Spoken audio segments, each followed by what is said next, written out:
There is still a problem? Now it's good. Okay. Okay. I don't know what it is. Problematic. I switched off the video again. Okay. Shall I let everybody in? Yes. Okay.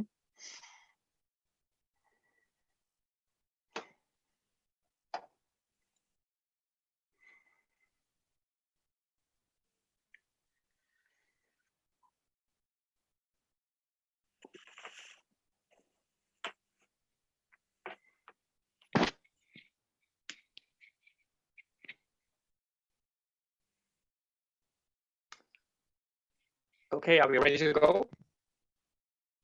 Yeah.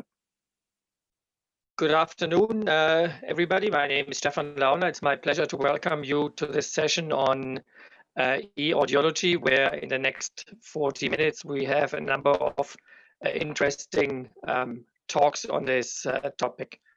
The first talk, I would like to call it right away, will be given by Karina de Souza from South Africa on diotic and antiphasic digits in noise to detect and classify types of hearing losses. We will have short presentations, about 5-6 minutes, and then time for some questions and some discussions.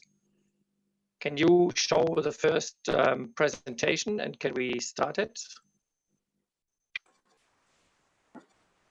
Yes. Can everybody see this? Tell me, is the video over there? Do you have my video? I can't see it. No, I only have a presentation. Okay. I think it's You can important share your that I own show screen. the video, so I'll share my screen. Okay. Thanks.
Hello, is the video playing? Because I don't see it.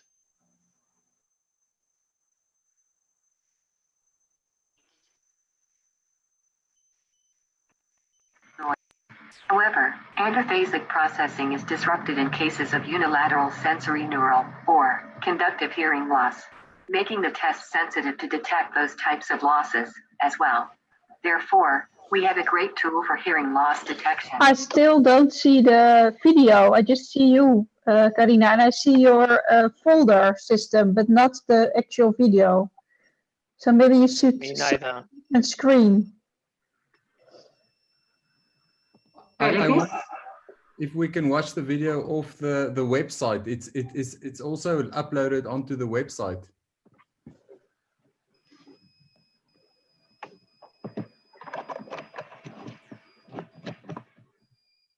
I can't find it in the VCCA website for parallel session 3.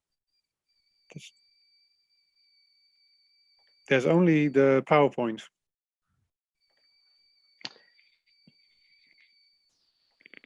Karina, do you think you could maybe briefly use the PowerPoint to walk us through? Shall I show the PowerPoint? Sure. Okay.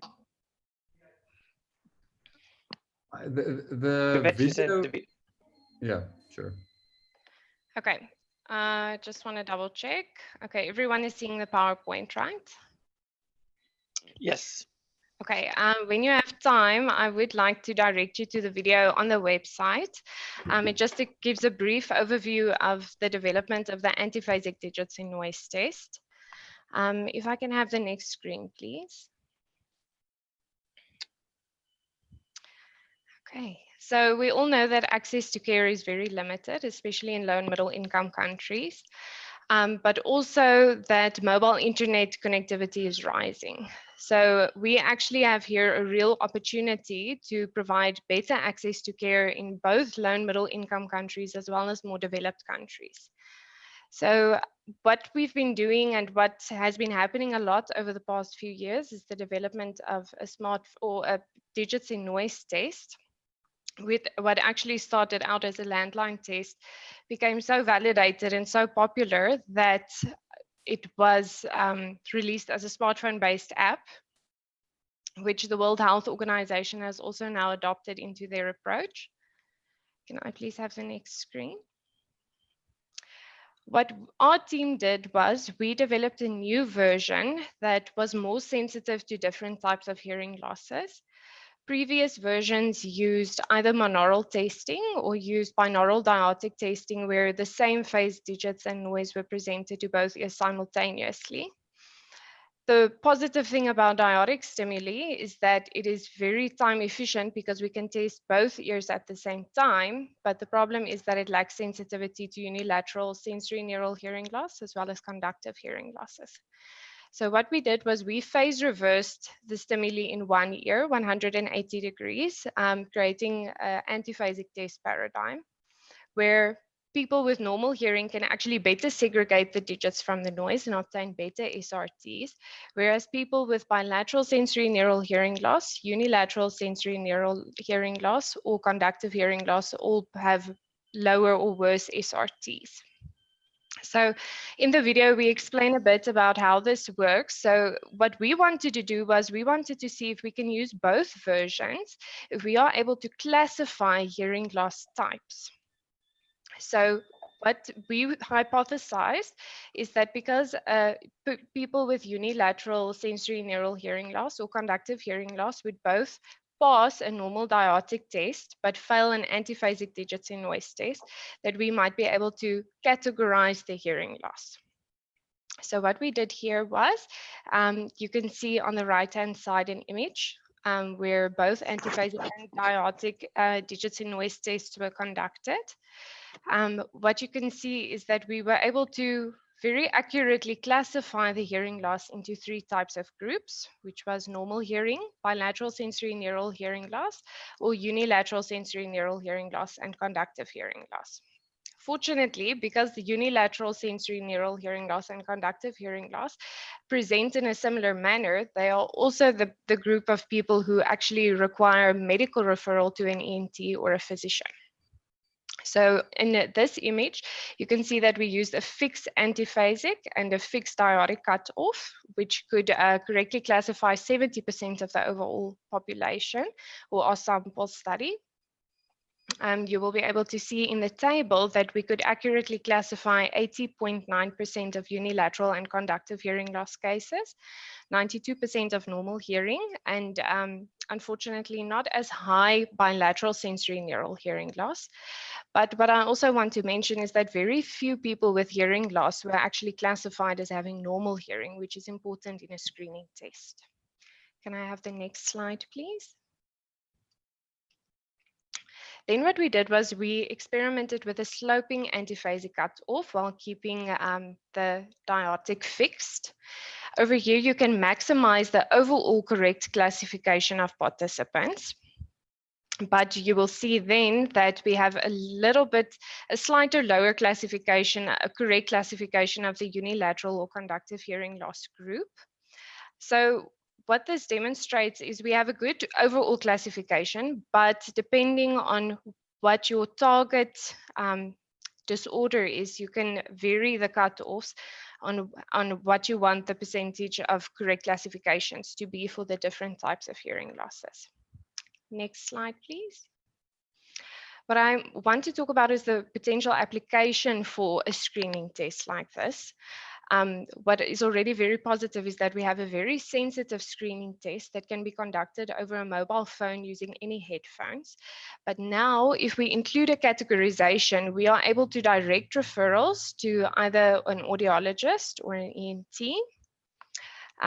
Also, because over-the-counter hearing aids have sparked a wider interest in the last few years, we might be able to identify people who need a more medical-based option of care versus people who can actually continue with over-the-counter hearing aids. In the current COVID-19 situation, we might be able to identify people who require less traditional models or low-touch models of audiological care. That would, of course, be our more standard bilateral sensory neural hearing loss group versus those who require more medical-based care. Thank you. Is there any option to show the video now a bit after the fact? Yes, Devet shared the link, I think. Okay. I see I'm having some trouble with sharing my screen. Let me quickly check here.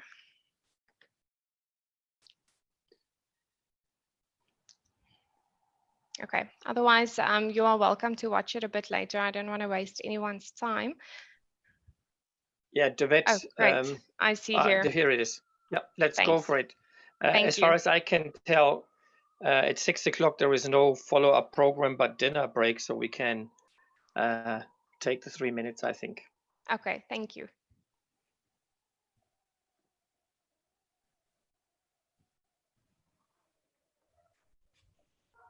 I think we just need some sound. Platforms. So, how does a digits in noise test work? In an adaptive procedure, digit triplets are presented in speech-weighted masking noise to determine the level at which 50% of digit triplets could be recognized correctly. Previous versions either sequentially tested each ear, taking about 7 minutes to complete, or used binaural diotic testing, where identically phased digits and noise are presented to each ear simultaneously, cutting test time in half. Although binaural testing is fast, it precludes detection of unilateral sensory neural hearing loss. Neither monaural or binaural diotic versions detect conductive hearing loss. This is an important subgroup where medical evaluation may be indicated. A newer version phase inverted the digits in one ear 180 degrees while leaving noise in phase. This is called the antiphasic digits in noise test. By engaging binaural interaction, normal hearing listeners can better segregate digits from the noise. However, antiphasic processing is disrupted in cases of unilateral sensory neural, or conductive hearing loss, making the test sensitive to detect those types of losses, as well. Therefore, we have a great tool for hearing loss detection, which has combined sensitivity and specificity of more than 85%. Although highly accurate, a single antiphasic digits in noise test cannot discriminate between hearing loss type. Therefore, everyone is referred along the same pathway to the audiologist. Is there a way to discriminate between hearing loss types? Turns out, there is. Using a combination of antiphasic and diotic tests, we can determine 3 categories of hearing: normal hearing, bilateral sensory neural, and unilateral sensory neural or conductive hearing loss. Normal hearing listeners will be able to pass both tests, while in cases of bilateral sensory neural hearing loss, both tests should be a failed result. Unilateral or conductive hearing loss should fail an antiphasic test, while passing a diotic test. Using fixed cutoffs, we could correctly classify 75% of hearing loss types. When using a fixed antiphasic and varying diotic cutoff, we could improve classification to 79%. By distinguishing between these types, we could optimize referral pathways and resource allocation in constrained settings. That's our study in a nutshell. Thanks for listening. Thank you very much, Karina, and also Devet for a great presentation. There have been a couple of questions in the chat, and I would refer you, Karina, to answer the questions in the chat and not here anymore, so that we don't run over too much, and I would suggest we move on to the next presentation, which is by Leontine Bragt from the Radboud University, and it's on speech recognition apps for hearing impaired and deaf. Yes, thank you. I hope you have my video ready.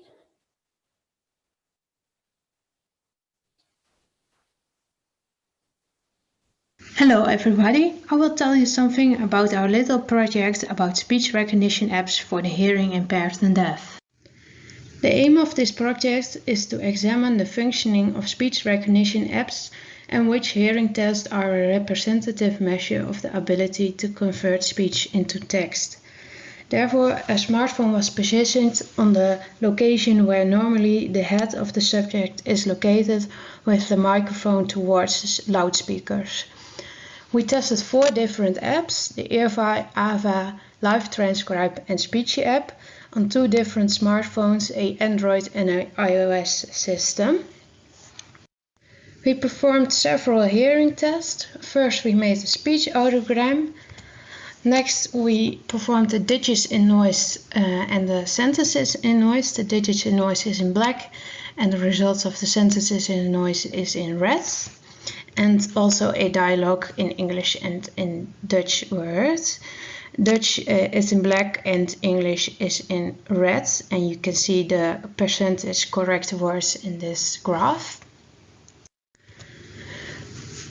The overall conclusion is that no app stands out from the others on performance level. The apps perform worse than normal listeners and sometimes even worse than the hearing impaired, depending on the hearing loss. However, several users, mostly with a severe hearing loss, report a benefit in certain situations.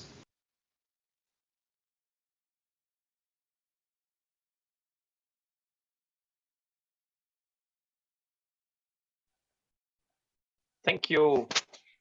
I have some additional slides with some of the results.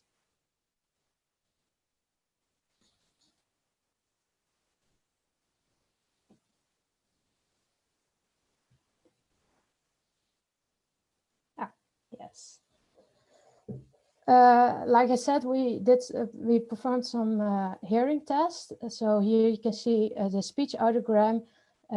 Android is on the left and iPhone is on the right. And you can see all the different apps in different colors. And then when we compare it to a normal hearing, you see that they have about 100% phoneme.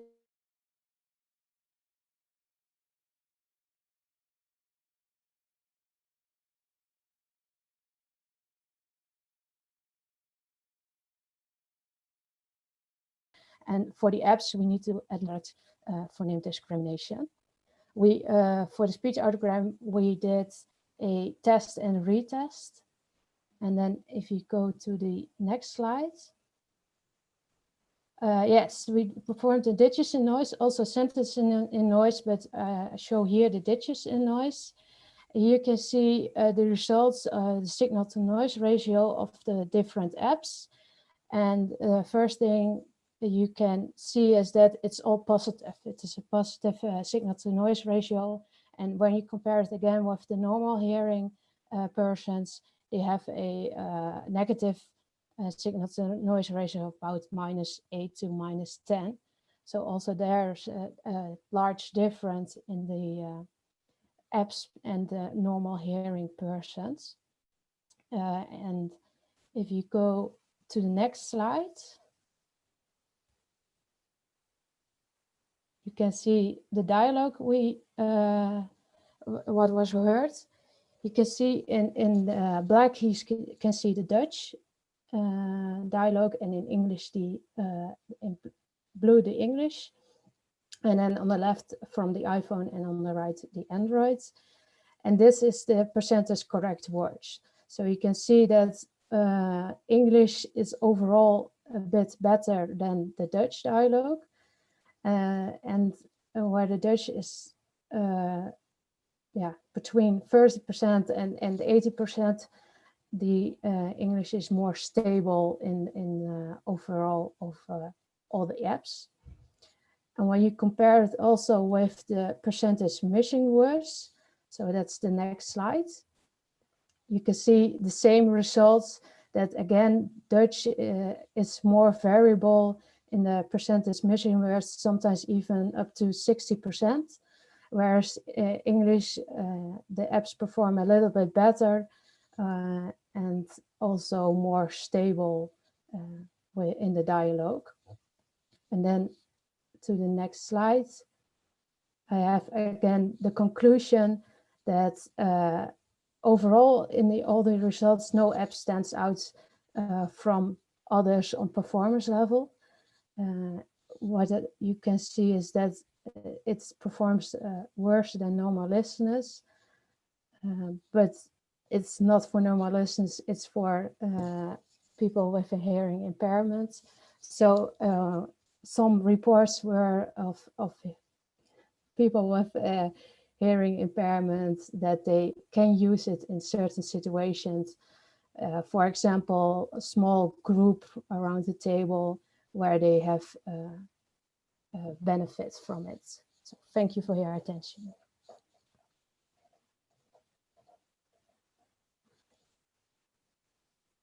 Thank you, Leontien. Are there questions?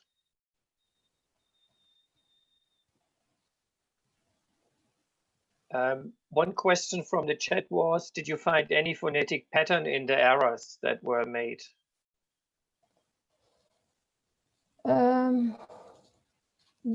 Not really.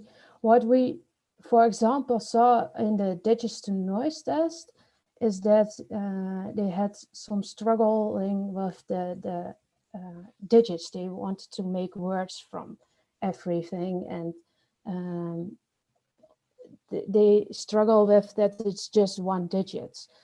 And also in the speech audiogram, they wanted to make a sentence. So they were searching for more information for some of the words, but it wasn't a clear phonetic pattern somewhere.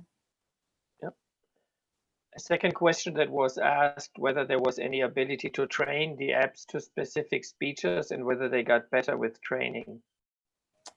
We didn't test it ourselves, but they say it will get better with training. So when more people use the apps, the better it becomes. And that could be an explanation that, for instance, the English dialogue was better than the Dutch dialogue, because mostly the apps are first made for English and then made in other languages. So it should get better with training. One question I would have would also to follow up on the situations where the people using the apps had benefits. Which situations were that and what type of benefit did they report? Can you expand a little bit more on that? Yes, for instance, someone with a severe hearing loss but couldn't read lips that well. And then with a small group, two, three people, and they can put a smartphone on the table, and then sometimes they understand a conversation better. They can follow the conversation better.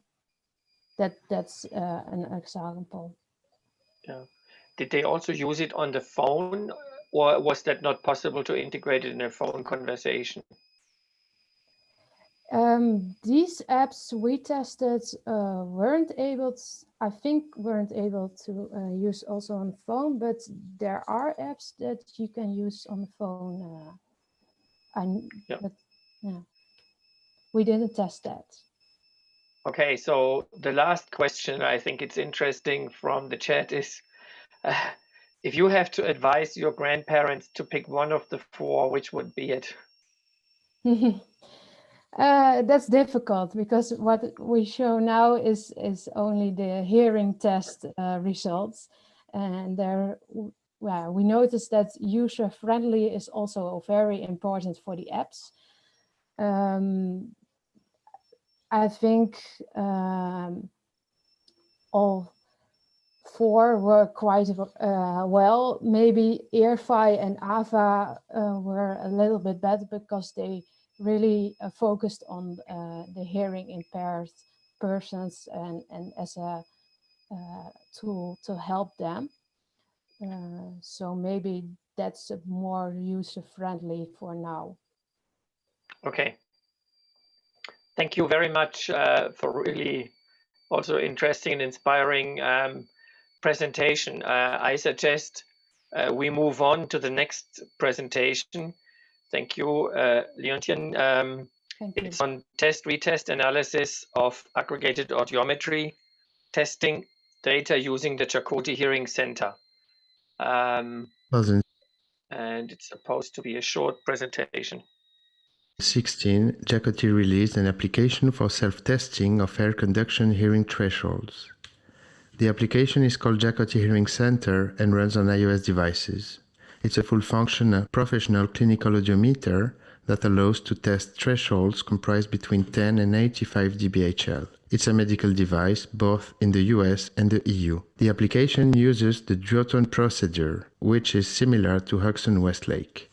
It's calibrated for use with Apple EarPods and has been compared with PTA in clinical setting in the past. There's a noise monitoring component that rejects measurements if there is too much noise. The data is stored on our earCloud platform. This allows to have access to a significant amount of data points for an uncontrolled but noise-monitored test environment. We show here the number of test-retest audiometry pairs obtained in function of frequency tested and of grade of hearing impairment. The same data can be shown as a function of the interval between test and retest. We can see that the data is concentrated for short-term intervals. We divided our dataset into a short-term dataset for an interval of maximum 20 days and a long-term dataset for an interval between 20 and 90 days. We computed the test-retest errors for these datasets and show them in function of frequency and grade of hearing impairment. So far, the data supports the usefulness of uncontrolled noise-monitored test environment. Our application may be a viable alternative to standard air conduction audiometry for most patients.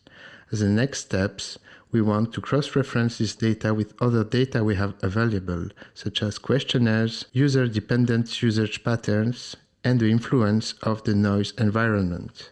Thank you.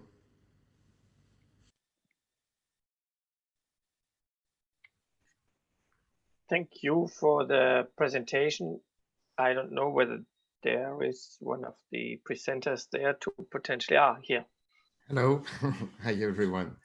Thank you for watching this presentation. So yes, I don't have additional material, but I would be really happy to answer questions about this work. Are there any questions? If not, what I missed was, why did you do the long-term and short-term test, retest reliability? Sorry if I missed out on that. No, I think that's a good question. Well, yes, as in maybe introductory context. So we wanted to start doing analysis using our historical data. So we wanted to have, yes, a kind of first look at the data we could obtain in this app usage setting in an uncontrolled environment in which we didn't decide to conduct or to motivate users to take a test. So it was an exploration of the historical data we obtained, and we thought the distribution of the data, so that would be the slide, yes, slide 6, for instance, in the presentation, was very interesting because, yes, usually in audiological studies, we can think of Yes, thank you. We can think of, yes, typical test, retest intervals of a few days or a few weeks. And we just realized that the data was really concentrated into very short test intervals. And this led us to try to compare, let's say, a more traditional data set, that would be the red one, and a short-term data set. This is explorative, and I think, yes, we are going to learn from the data distribution as we work on it. Okay. Thank you for the presentation and for answering the question. Are there any other burning questions? The question from the chat is, which is the target population for this application? So the target population for this application is people with normal hearing to moderately severe hearing loss. So we can test, yes, we can test from 10 to 85 dBHL. Okay. Okay, So there was a follow-up question about the battery charge of the earpods. Yes, so the earpods are the wire pods from Apple. So this is not the wireless AirPods, which is something we are going to work in the future. But yes, so there is no influence on the battery. Okay. Thank you. Again, I think we have to move on to the next presentation, which is from Lukas Menz, a simple at-home self-check to screen for aberrant loudness growth in hearing aid and cochlear implant users. Hi, my name is Lukas Menz. Sorry for hijacking this conference, but this talk is not about computational audiology. It's about a lowbrow clinical procedure that the clinicians in our cochlear implant team have been using for many years now to improve our fittings, paying attention to the loudness of speech. We have to fit hearing devices so that patients can deal with complex signals, because patients differ too much, for starters in dynamic range and loudness growth within that range. Typically, the dynamic range is measured using narrow band stimuli. Obviously, this ignores many temporal and spectral interactions going on when speech is presented. Hearing aid prescription rules deal with this pretty well, but for electrical stimulation there are no rules. In case of loudness problems in live mode, clinicians will adjust gains and output levels using their best guess. And here I think the clinician can make good use of the tool that I'm presenting. Daniel Ling selected 6 phonemes to represent the speech spectrum. In rehabilitation, these sounds can be used to see if a child can detect, discriminate and identify speech sound. In our Cochlear Implant Center, we use recorded Ling sounds that were filtered so that abnormal responses in loudness scaling can be adjusted by tweaking specific frequency channels. On the left, the spectrum of the A sound is shown, and on the right, the filtered version. By repeating this sound, the temporal pattern of running speech is mimicked.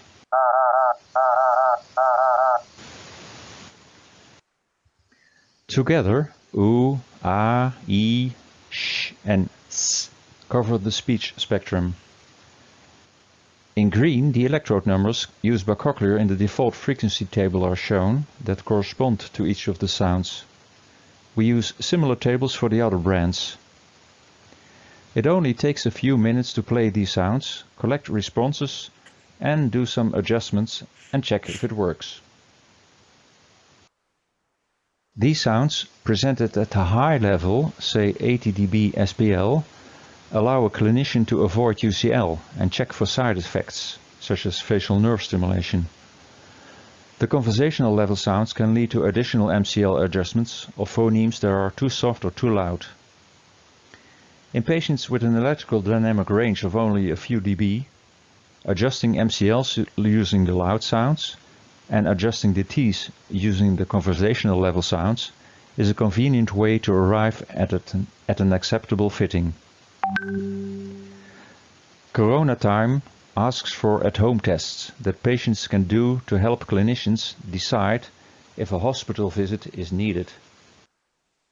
To this end, we are transforming this lowbrow procedure into a self-check tool that will inform us about deviant responses requiring a fitting session. For instance, a conversational level ooh being either loud or very soft may lead to a fitting. If successful and used by many patients over many years of use, data will be produced that may be combined with device and patient characteristics, feeding computational audiology techniques. And that finally brings us back to VCCA 2020. Thanks, and please let me know if you have questions or would like to have a copy of our clinical tool.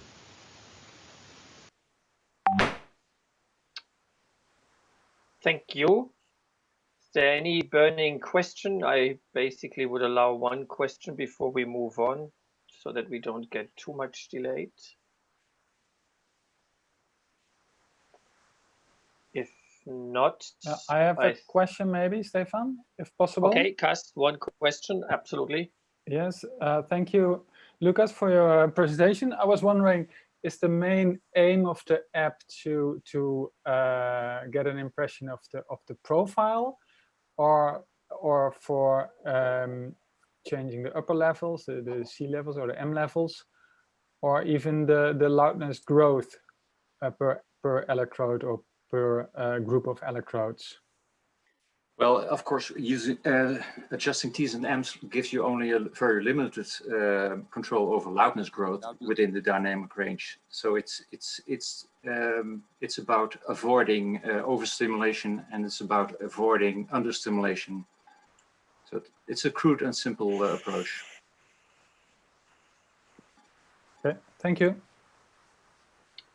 Okay, thank you for that, Lucas.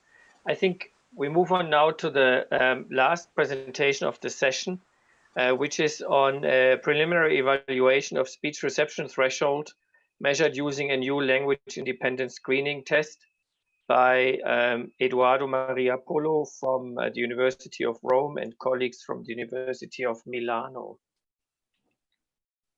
According to the WHO, hearing impairment is one of the top-ranked leading causes to years lived in disability worldwide.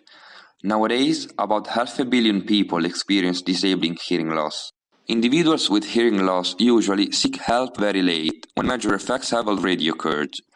In this context, and especially in this critical period, speech-in-noise screening tests offer a chance to assess hearing issues at an early stage through a quick test, which is remotely viable, for example, from home. Recently, we have developed a new automated language-independent speech-in-noise test for adult hearing screening, based on multiple-choice recognition of meaningless vowel-consonant-vowel words. The main innovation introduced is that the difficulty variable is no longer just the signal-to-noise ratio, but also the intelligibility, estimated using the short-time objective intelligibility measure. Contrary to conventional procedures, in which the step size is constant, here the upward step size is bigger, so as to increase the probability of obtaining a correct response after a mistake. This allows the test duration to decrease. Two groups of subjects were tested: 36 normal hearing young adults and 114 unscreened adults. Each subject performed both the pure tone audiometry and the speech-in-noise test.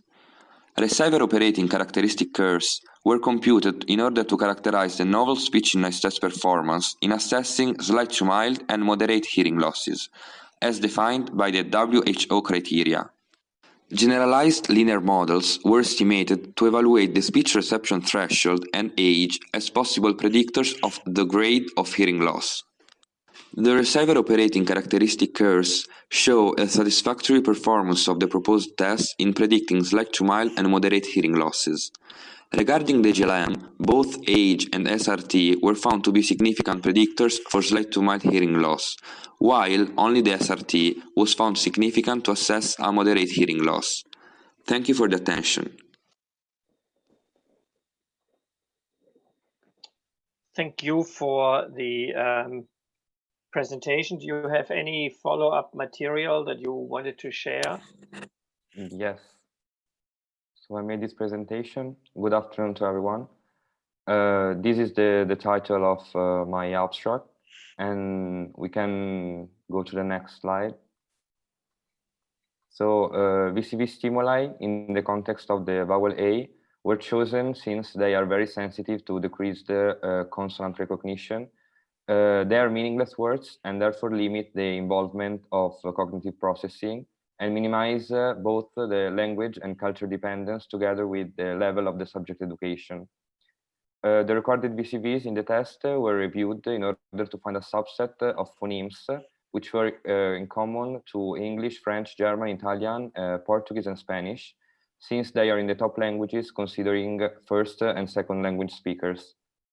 The final set of VCVs was selected also based on a preliminary evaluation of the speech intelligibility, and the VCVs spoken by an English speaker were selected as they were the most suitable for use in non-native listeners.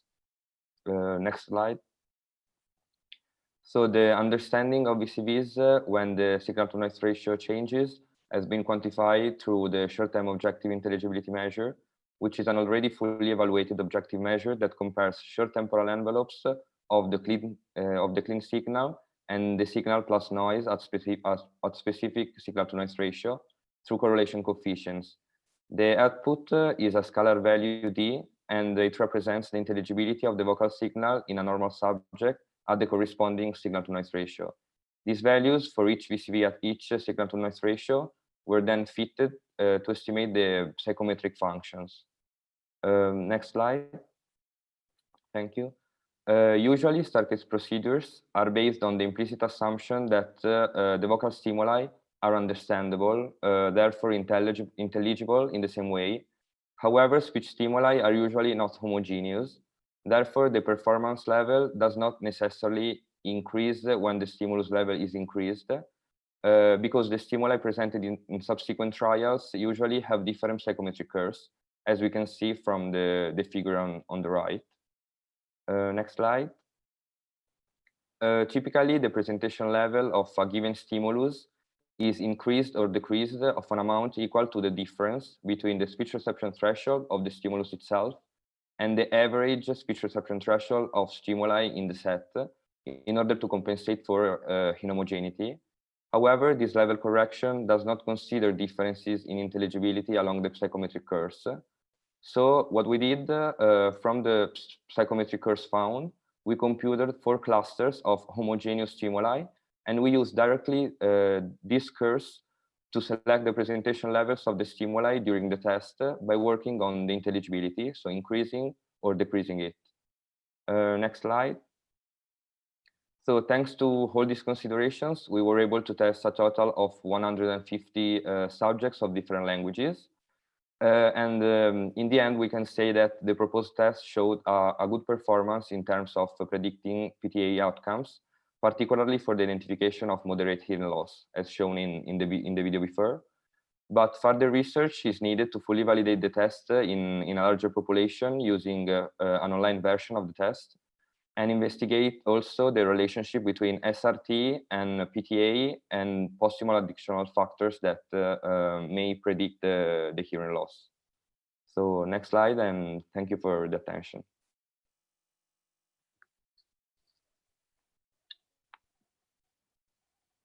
Thank you, Eduardo, for the presentations. Are there any questions directly? Otherwise, maybe I start. I would have one question. When you talk about predicting the results of PTA from this phoneme test, can you predict that people have a hearing loss, or can you also predict the frequency specifics of the type of hearing loss? Can you estimate that, the shape of the hearing loss, or only the amount? No, only the amount. So if it's a slight to mild or if moderate hearing loss, yes. Okay. And if there is no other question, I would have one more. How long does it take to do this test? 3 minutes, more or less. Okay. Yeah. So okay. Thank you. Thank you. Are there any other questions? Otherwise, I would like to thank all the speakers and presenters for presenting in these sessions, and all the participants for listening in and staying a little bit longer. And I think we have come to an end. Thank you and have a nice evening. Bye-bye.